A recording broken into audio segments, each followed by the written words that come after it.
este material que vamos a ver hoy que la verdad se me quedó grabada. Dice que la fatiga más grande, la que de verdad nos agota, casi nunca viene de las horas de trabajo. Viene de lo que las fuentes llaman la incesante lucha contra el horizonte. Esa batalla silenciosa, agotadora, de querer que la vida sea punto diferente como es. Es una fricción constante y silenciosa. Consume una cantidad de energía brutal, ¿no? Es como, no sé, intentar nadar contra una corriente que ya pasó. El esfuerzo es enorme y no avanzas nada. Exacto. Y esa es la premisa de la exploración de hoy. Tenemos un conjunto de audios, documentos, hasta imágenes, de un proyecto que se llama Adorable Ausencia. Y la misión que nos planteamos es que desentrañar la filosofía que hay detrás. Propone algo que suena radical. Desmantelar los grandes desafíos de la vida moderna. El ruido mental, la ansiedad, con frases súper simples, pero con una profundidad que sorprende. Aparentemente todo nace de 9 conceptos clave que el autor llama la tanda negra. Y nuestro objetivo es ver cómo estas ideas, que beben de filosofías antiguas, pero también de la neurociencia, buscan devolvernos algo que el material define como soberanía emocional. O sea, la capacidad de gobernar nuestro estado interno sin depender de lo que pasa afuera. Y todo gira en torno a un concepto central que es el de vacío precioso. Un espacio interior que no es carencia, no es soledad, sino todo lo contrario. Es presencia, silencio y claridad. Me encanta eso de soberanía emocional. Suena a una liberación real. Ok, vamos a desempacar esto. El primer pilar que proponen es casi desconcertantemente simple. Son solo 4 palabras. Simplemente lo que es. La idea, según entiendo, es que resistirse a un hecho que ya ocurrió, no sé, un error, una pérdida, genera un doble sufrimiento. A ver, expliquemos eso, porque es fundamental. El primer sufrimiento es el dolor del hecho en sí, a veces inevitable. Si te despiden del trabajo, duele. Si una relación termina, duele. Pero el segundo sufrimiento, que es el opcional, es toda esa capa de drama que le añadimos. Esto no debería haber pasado, es injusto, mi vida está arruinada. Esa resistencia convierte un dolor agudo en un sufrimiento crónico. Claro, pero acá me surge una duda. ¿No hay un riesgo de que esto se confunda con resignación, con pasividad? Si algo es injusto, la respuesta es decir, es lo que es y ya. Es una pregunta excelente. Y las fuentes son muy claras en esto. No es resignación, es estrategia. La aceptación de lo que es se refiere al hecho consumado, al presente. No significa que no puedas actuar para cambiar el futuro. Al contrario, si te enfocas en luchar contra lo que ya pasó, gastas toda tu energía en el pasado. No te queda nada para construir un futuro distinto. Aceptar la realidad del ahora es el único punto de partida sólido para actuar con eficacia. Entiendo. Es como si antes de trazar una nueva ruta, primero tienes que aceptar sin dramas el punto exacto en el que estás, aunque no te guste. Ponen un ejemplo muy concreto con la ofensa o la crítica. Dicen que si reaccionas de inmediato, le regalas al otro las llaves de tu estado de ánimo. Exactamente. La ofensa es un evento externo. Tu reacción es interna. Al decir simplemente lo que es, creas un espacio entre el estímulo y tu respuesta. Y en ese espacio está tu poder. Reconoces, ok, esta persona dijo esto, es un hecho, pero no tienes por qué identificarte con eso. Lo llaman un acto de inteligencia superior. La paz no llega cuando el mundo se acomoda a vos, sino cuando ejerces el único control que realmente tenés, el de tu propia percepción. Eso me hace pensar en cuánta energía gastamos en el pasado o en el futuro. Si el único poder real está en cómo vemos el ahora, entonces estar presente deja de ser una idea, no sé, medio hippie y se vuelve súper práctico. Es por ahí que va el siguiente concepto de aquí y ahora. Totalmente. Es la consecuencia lógica.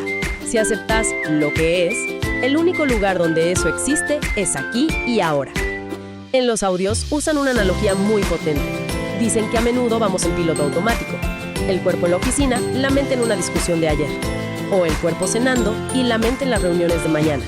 Nos sentimos, y cito, como una cáscara vacía. Es una sensación muy familiar. A veces me doy cuenta de que manejé hasta casa y no tengo ni idea de cómo llegué.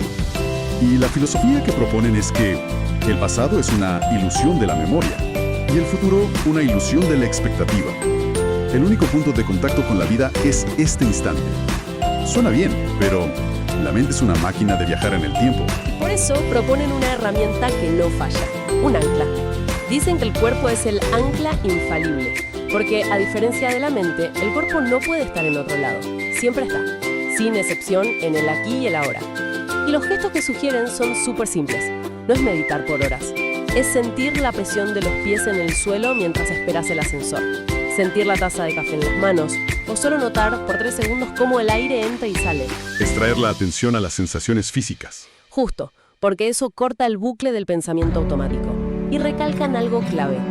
La calidad de tu experiencia no depende de dónde estás, sino de dónde elegís poner tu atención. Podés estar en un lugar increíble y ser miserable porque tu mente está en otro lado. O puedes encontrar paz en medio del caos, solo volviendo a tu respiración. Ok, entiendo lo de anclarse en el presente con el cuerpo, pero seamos honestos, en la práctica la mente se revela. Apenas me enfoco en la respiración y ¡pum! Un recuerdo, una culpa, una conversación pendiente. Es como si el pasado no quisiera quedarse atrás. A veces el aquí y ahora está abarrotado de fantasmas. ¿Cómo abordan eso? Precisamente con la siguiente frase, que es casi un mantra de liberación. No importa, ya pasó. Las fuentes describen la mente, tal como decís, como una máquina de repetición que alimenta esos fantasmas con la energía del presente. Lo llaman un autosabotaje invisible, porque no nos damos cuenta de toda la energía que se nos va ahí. Pero, a ver, no importa, ¿de verdad? Hay cosas del pasado que sí importaron, y mucho. Heridas, errores con consecuencias. Decir no importa me suena un poco a negación, ¿no? A minimizar el propio dolor. Es una objeción muy válida, y el matiz es clave. No se trata de negar la importancia que tuvo en su momento. Se trata de reconocer que su momento ya pasó. La frase no es nunca importó, es ya no importa. En el sentido de que ya no tiene poder sobre tu presente, a menos que vos se lo des. Mencionan una base filosófica muy del budismo, la impermanencia. Aceptar que todo es impermanente es como, dicen, dejar de sujetar arena con las manos. En el momento que dejas de apretar, fluye. O sea, no es negar la historia, sino archivarla. Devolverla a la biblioteca de la memoria en vez de tenerla abierta en el escritorio del presente. Esa es una analogía perfecta. Y proponen una práctica muy concreta para eso. Cuando aparezca el recuerdo doloroso, en lugar de luchar o hundirte en él, la instrucción es reconocerlo, mirarlo y decirte por dentro: te veo, sé que estás ahí, pero ya sos historia. Es un acto de poner límites, de reordenar tu espacio mental. Y esta idea de soltar se hace todavía más explícita con la siguiente frase: déjalo ir. Me impactó mucho una idea que leí, que a veces el mayor acto de fuerza no es resistir, sino ceder. Que nuestro agarre, esa necesidad de controlar todo, no nos da seguridad, nos encadena. Y señalan algo que todos hemos sentido: cómo se manifiesta en el cuerpo. Esa tensión en los hombros cuando repasas una discusión, el nudo en el estómago antes de una charla difícil. Esos son registros físicos de algo que nos negamos a liberar. El cuerpo lleva la cuenta de lo que la mente no suelta. Totalmente. Lo siento ahora mismo en los hombros solo de pensarlo. Pero, ¿qué significa dejar ir en la práctica? No es como soltar un objeto. No, es un acto interno.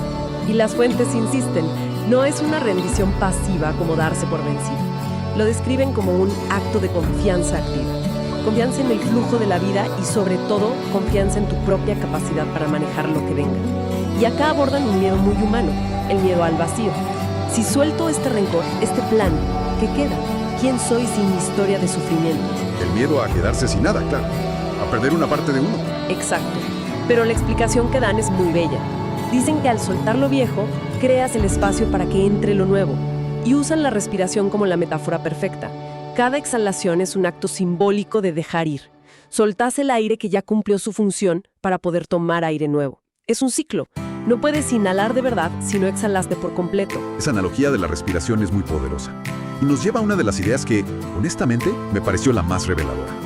Es la que tiene que ver con transformar la mirada sobre el dolor. La frase es un juego de palabras brillante. Desilusión igual despertar. Es un cambio de perspectiva radical sobre una de las emociones que más tratamos de evitar, ¿no? Totalmente. Siempre vemos la desilusión como un fracaso, algo terrible.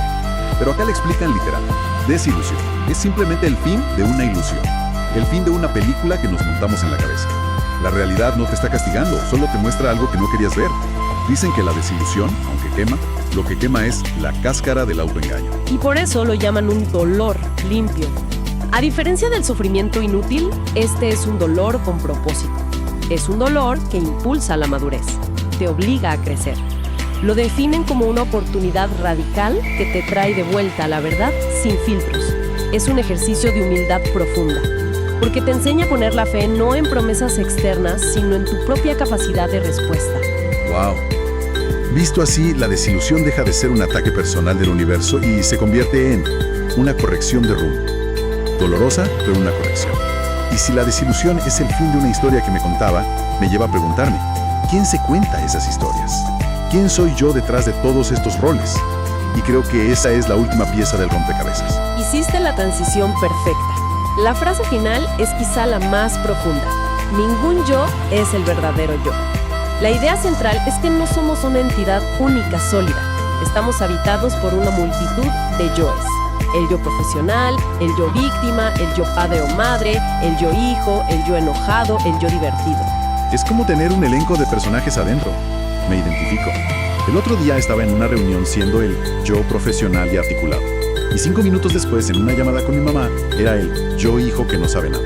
El cambio fue instantáneo. Es un ejemplo perfecto. El sufrimiento, según estas fuentes, surge cuando nos fusionamos, cuando nos identificamos por completo con una de esas máscaras sociales. Si me identifico con el yo exitoso, cualquier fracaso es una amenaza a mi existencia. Si me identifico con el yo que siempre tiene la razón, cualquier crítica es un ataque personal. Y para explicar la alternativa, usan una metáfora central que es bellísima. La del cielo y el clima, ¿verdad? Esa misma. Dicen, sos el cielo y tus pensamientos, emociones y roles son el clima que lo atraviesa. A veces hay tormentas, a veces sol, pero el cielo nunca se moja por la lluvia. La liberación entonces no viene de intentar controlar el clima o eliminar los yoes. Viene de la desidentificación, de recordar que sos el cielo, el espacio de conciencia que contiene todo eso, pero que no es eso. Es como ser el escenario y no solo uno de los actores. Eso debe quitar un peso de encima enorme. El esfuerzo de tener que defender una historia sobre quiénes somos todo el tiempo. Precisamente, ya no hay una identidad frágil que proteger. Simplemente observas qué rol o emoción aparece, actúas desde ahí y luego lo soltás. Sabes que es solo una nube pasajera. Al final, todo este camino que propone Adorable Ausencia parece conducir a ese vacío precioso del que hablábamos, un espacio de claridad que se crea cuando dejamos de luchar. Y me gusta que la propuesta no es buscar la calma a la fuerza, es darle permiso a la tensión, a la tristeza, para que estén ahí, observándolas. Y en esa aceptación, paradójicamente, es donde se disuelven. Es que la calma no es la ausencia de ruido, es la capacidad de estar en paz en medio del ruido. Exacto. Y hay una secuencia en las fuentes que une todo el proceso de una manera muy elegante. Son como 5 pasos. Empieza con atender, que es prestar atención, estar acá. Luego, entender, ver los patrones. De ahí pasas a aprender la lección. Después, comprender, que es una integración más profunda. Y solo al final de todo eso, como una consecuencia, no como un requisito.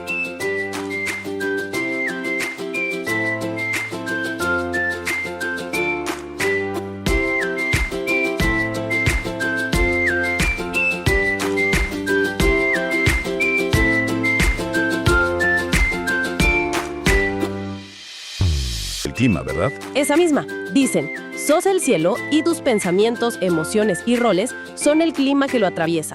A veces hay tormentas, a veces sol, pero el cielo nunca se moja por la lluvia.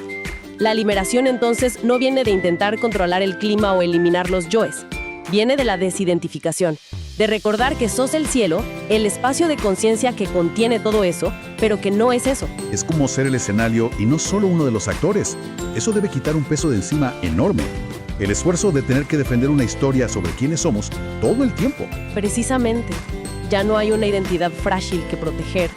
Simplemente observas qué rol o emoción aparece, actúas desde ahí y luego lo soltás. Sabes que es solo una nube pasajera. Al final, todo este camino que propone Adorable Ausencia parece conducir a ese vacío precioso del que hablábamos, un espacio de claridad que se crea cuando dejamos